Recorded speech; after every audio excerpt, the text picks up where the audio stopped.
महात्मा गांधी ने कहा है, न्याय की अदालत से उच्च अदालत है और वो है चेतना का अदालत। इस अदालत में अन्य सभी अदालतों अधिरेखित हैं। दर्शकवृंद, हम जानते हैं मानव अधिकार अर्थात ह्यूमन राइट्स के बारे में आप सभी ने सुना तो जरूर होगा, लेकिन इसके बारे में जानकारी कम ही लोगों को है। तो इसके बारे में जानकारी कराने हेतु हमारे समक्ष उपस्थित हैं मानव अधिकार आयोग के अध्यक्ष श्री नरेंद्र कुमार जैन, सिक्किम राज्य उच्च न्यायालय के मुख्य न्यायाधीश भी रह चुके हैं। सर्वप्रथम सर को हम स्वागत चाहते हैं हमारे कार्यक्रम में। नमस्कार। बात करें हम मानव अधिकार के बारे में और ह्यूमन राइट्स के बारे में जानने से पहले हम जानना चाहेंगे कि ये मानव अधिकार क्या है। देखिए, मानव अधिकार यह कोई नई चीज़ नहीं है, ये वैदिक टाइम से ही चली आ रही है। मानव अधिकार वास्तव में नेचुरल राइट, प्राकृतिक अधिकार जो मनुष्य के होते हैं, उन सबको ह्यूमन राइट्स बोलते हैं। आजकल इसी को फंडामेंटल राइट के रूप में कॉन्स्टिट्यूशन में इंक्लूड किया गया है, शामिल किया गया है। वैसे देखा जाए तो मानव अधिकार जो है उसको अब इंडियन पार्लियामेंट ने 1993 के अंदर एक्ट बना करके डिफाइन भी कर दिया है। The protection of human rights act 1993 Bharat के संसद ने पास किया है और उसके अंदर धारा 21D के अंदर ये बताया है कि human rights means rights relating to life, liberty, equality and dignity of the individual guaranteed by constitution and embodied in covenant, international covenant, and which is enforceable by the courts of law।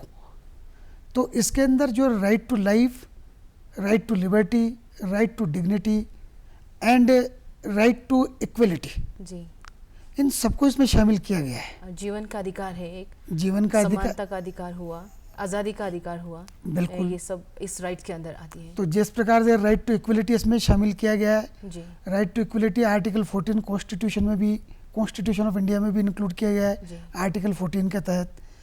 Right to liberty इसमें मानव अधिकार में शामिल किया गया है, उसको भारत के संविधान में आर्टिकल 21 के अंदर भी शामिल किया गया है। तो ये सब चीज़ें इसके अंदर शामिल की गई है और इसमें किसी भी प्रकार से कोई डिस्क्रिमिनेशन नहीं है, चाहे नेशनलिटी के आधार पर, चाहे सेक्स के आधार पर, चाहे आप लैंग्वेज के आधार पर, जाति भेदभाव के आधार पर, किसी भी प्रकार से, चाहे वो मेल है, चाहे वो फीमेल है, चाहे वो बच्चा है। जिस दिन से मनुष्य पैदा होता है तो तब से उसका क्या अधिकार ईश्वर ने दिए हैं। ये देखा जाए ना, मानव अधिकार का, ह्यूमन राइट्स का सोर्स क्या है, तो God is the source of human rights. तो इसके अंदर जितने भी अधिकार मानव को मिलने चाहिए प्राकृतिक रूप से, वो सभी ही ह्यूमन राइट्स के अंदर इंक्लूड किया गया जी। किस प्रकार ये अपना काम करती है? 1993 के बाद में जब से पार्लियामेंट ने एक्ट बनाया, तब से नेशनल लेवल पर नेशनल ह्यूमन राइट्स कमीशन का कॉन्स्टिट्यूशन किया गया है जी। और हर स्टेट के तहत एक स्टेट ह्यूमन राइट्स कमीशन का गठन किया गया है। वहाँ पर ह्यूमन राइट्स से रिलेटेड जितने भी वॉयलेशंस जो होते हैं उससे संबंधित कंप्लेंट्स पेश कर सकते हैं। नेशनल ह्यूमन राइट्स कमीशन को पूरे इंडिया का अधिकार है और हर स्टेट ह्यूमन राइट्स कमीशन को उनके स्टेट का क्षेत्राधिकार दिया हुआ है। वहाँ पर आप कंप्लेंट पेश कर सकते हैं, पर्सनली जाकर के, राइटिंग के अंदर। आप चाहें तो ईमेल के थ्रू उनके जो ईमेल के ऊपर आप कंप्लेंट पेश कर सकते हैं। सब नेशनल ह्यूमन राइट्स कमीशन के वेबसाइट पे भी सब चीज़ें दी हुई है, उनकी डिटेल्स वगैरह दी हुई है, किसको कंप्लेंट करनी है, क्या ईमेल आईडी है। उसी प्रकार से स्टेट के वेबसाइट्स पे भी दिया हुआ है। मैं आपको बता दूं कि हमारा जो सिक्किम ह्यूमन राइट्स कमीशन है उसका भी हमने वेबसाइट बनाया हुआ है जो sSHRC.nic.in पे है। उस पर आप देखेंगे पूरी डिटेल्स, किससे कांटेक्ट करना है, किसको ईमेल आईडी क्या है, तो वो आप सब वहाँ से पता कर सकते हैं। जी, ये कानून कब से बना और किस लिए बना है ये? कानून तो एक वैधानिक रूप से स्टेचुटरी फोर्स के आधार पर तो 1993 में बना, जिसका नाम है the protection of human rights act 1993। लेकिन आप देखें, मैंने आपको पहले बताया कि ये वास्तव में वैदिक टाइम से ही चला आ रहा है। आज यहाँ इंडिया के अंदर तो कानून बना दिया जी। इंग्लैंड में आज भी कानून नहीं है, वहाँ रिटन कॉन्स्टिट्यूशन नहीं है, लेकिन वहाँ पर भी ह्यूमन राइट्स को प्रोटेक्ट किया जाता है। कौन करता है? वहाँ के जो लेजिस्लेचर्स हैं, वो वहाँ की कोर्ट्स। आप कोर्ट्स के अंदर आप जाएंगे वहाँ पर, तो ह्यूमन अपना मानव अधिकार यदि आप बताएंगे और उसका वोलेशन यदि कोई भी स्टेट करती है तो तुरंत कोर्ट्स उसमें इंटरफेयर करके और सूटेबल डायरेक्शन जारी करती है। इसका मतलब हमारे राज्य ही नहीं, देश ही नहीं, पूरे विश्व में इसका मान किया जाता है। इसका शुरुआती यूनाइटेड नेशन ने किया 1945 के अंदर। जब सेकंड वर्ल्ड वार ख़त्म हुआ, उस समय जब देखा कि एक कंट्री दूसरे कंट्री पर अटैक कर रही है, सारी कंट्री आपस में लड़ रही है, कोई आदमी, कोई भी कंट्री किसी भी प्रकार से मानव के अधिकारों के प्रति तो कोई चिंतित ही नहीं है। उसकी जो लिबर्टी का, उसकी लाइफ का, उसकी एबिलिटी का, उसकी डिग्निटी का जो राइट्स हैं, उन सबको हर कंट्री वोलेट किया जा रहा है एक युद्ध के जरिए। तब जाकर के यूनाइटेड नेशंस ने इस बारे में सोचा और सोच करके उन्होंने एक डिक्लेरेशन तैयार किया जिस पर 123 कंट्रीज़ ने सिग्नेचर किए। India was also one of the signatory and under that declaration the now Indian parliament has enacted the law in 1993। Now it has got statutory force. Courts के अलावा, हाई कोर्ट, सुप्रीम कोर्ट के अलावा, जो तो मानव अधिकार की रक्षा करते ही करते हैं जो कॉन्स्टिट्यूशन में दिए हुए हैं, इसके अलावा आप 1993 के एक्ट के आधार पर, जैसा मैंने आपको बताया कि नेशनल लेवल पर नेशनल ह्यूमन राइट्स कमीशन और स्टेट लेवल पर स्टेट ह्यूमन राइट्स कमीशन का गठन किया गया है, जहाँ पर भी आप कोर्ट्स के अलावा सीधा अपना मानव अधिकार बताते हुए और उसका हनन किस प्रकार से स्टेट लेवल पे किया जा रहा है आप उनको बताएंगे, तो state commission, national human rights commission तुरंत उस पर रिपोर्ट कंसर्निंग ऑफिसर से, पब्लिक सर्वेंट से, स्टेट गवर्नमेंट से, सेंट्रल गवर्नमेंट से उस पर मांगेगा। मांगने के बाद में जो ही यदि उनका एक्सप्लेनेशन सही होता है तो उस पर विचार किया जाता है, यदि नहीं होता है तो उस बारे में इंक्वायरी भी की जा सकती है। और इंक्वायरी करने के बाद में कंप्लेंट्स यदि वो लोग कर देते हैं तो वेल एंड गुड, अच्छी बात है, इन कंप्लेंट को ड्रॉप कर दिया जाता है। यदि वो लोग उनकी रिपोर्ट से सेटिस्फाई नहीं होती कमीशन, तो उसके ऊपर फिर अपनी वो रिकमेंडेशन देता है। नेशनल लेवल पर वो रिकमेंडेशन पार्लियामेंट में जाती है, स्टेट लेवल पे वो रिकमेंडेशन असेंबली के अंदर जाती है, and state government is answerable to state assembly and central government is answerable to central assembly, that is Indian parliament. और उनको एक्सप्लेनेशन के साथ में उसको देना पड़ता है।